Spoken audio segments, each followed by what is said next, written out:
Thank you very much, Chris and Chris. And thank you for inviting me to participate, and nothing could have kept me away. In addition to inaugurating the Mary Robinson Speaker Series, we're also here to bid farewell to Mary Robinson from these shores, but don't get the wrong idea. In the famous words of Winston Churchill, this is not the end. It is not even the beginning of the end, but it is perhaps the end of the beginning. Happy journeys, Mary. Mary has always been our leader, and she will always lead us. In Ireland, as a young senator, despite formidable odds, she was a champion for equal rights for women, and she used the law as an instrument for social change, and ultimately, as you know, became president of that country, the first woman president. I met Mary when she entered the United Nations as High Commissioner for Human Rights, and I worked for Kofi Annan.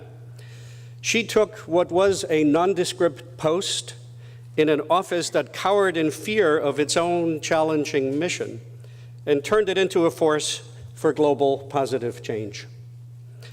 In 1998, a year before Kofi Annan went to the World Economic Forum to challenge global business leaders to embrace a set of UN principles in human rights, labor standards, and environmental practices, Mary had already pointed the way.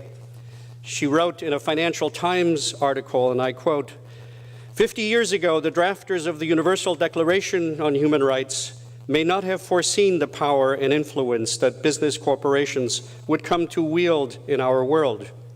But they did allow for business as part of the human community to use its power with respect for human rights in mind.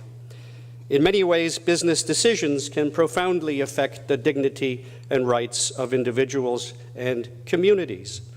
It is not a question of asking business to fulfill the role of government, but asking business to promote human rights in its own sphere of competence."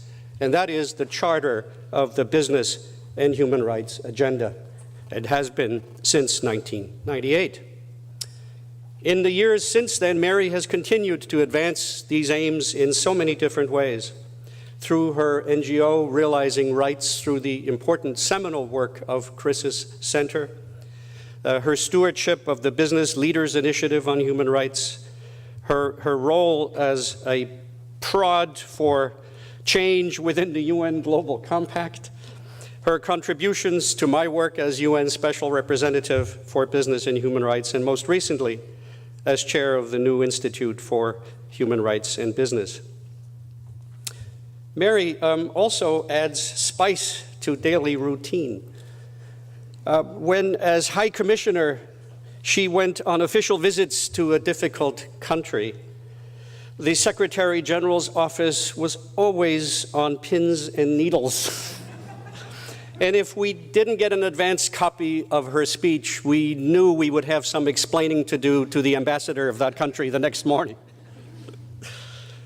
When Kofi Annan convened a meeting of CEOs, this was the first time a UN Secretary General had met with CEOs to smooth over very difficult friction-laden relations between the UN and the business community. Mary pulled a piece of paper out of her purse and said, "This is the report card I'm going to issue on each of you." And when the dean of Harvard's Kennedy School reached me on my mobile at Salzburg Airport, having a glass of wine with Mary in the lounge, I asked her how I should respond to his question whether I was the appropriate candidate for a chair in human rights. And she said to me, "Tell him you're not worthy." We've had many chuckles like that over the years, and I hope you were joking.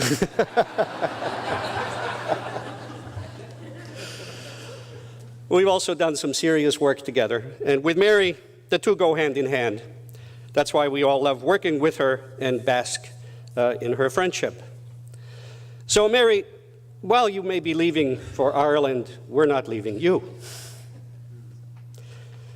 In the words of an Irish blessing, may green be the grass you walk on, may blue be the skies above you, may pure be the joys that surround you, may true be the hearts that love you.